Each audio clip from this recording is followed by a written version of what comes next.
coming up. There's a lot of medical conditions that can actually affect sperm count. What women have to remember is 30% of the time, it's a male factor. Now, there is a new home test for you guys.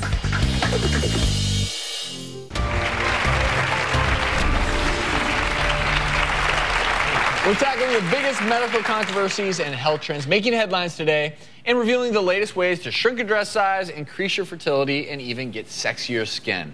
And speaking of fertility, over 7 million couples struggle getting pregnant each and every year.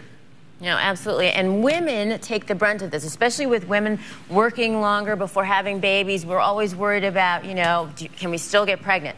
And a lot of times you can take a lot of over-the-counter things to determine if you're still fertile or really if you have a good ovarian reserve.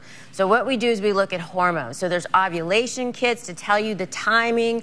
Then there's actually fertility reserve tests. You can actually get a blood test from your doctor too. A new one's called the anti-Müllerian hormone that you can get, which is the best one.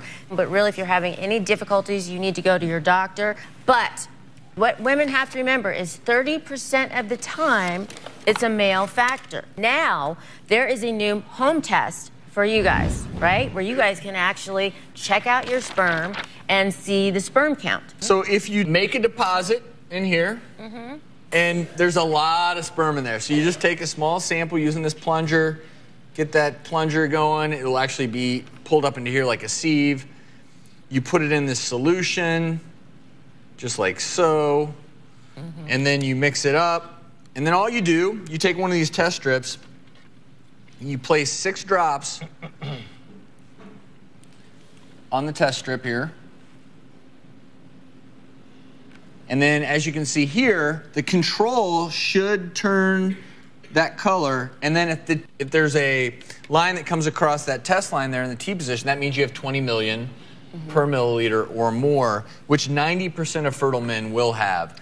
If you know that your wife doesn't have any issues and you do this test and everything looks okay, that you still need to potentially get further testing. But this is something at home you could try. And you're and again, probably I think right. sperm count is a good thing for guys to get checked, and morphology as well, because there's a lot of medical conditions that can actually affect sperm count that can be, reversed or actually can be very important. Things that can happen with the prostate, hormone levels, a whole bunch of things, varicoceles, a lot of things that can affect what's going on with the sperm that can, be medical problems that men need to take care of. Laptop too long on your groin area, hot tub, prolonged period in a hot tub can temporarily decrease your certain medications. Underwear that's too tight. Let's move on.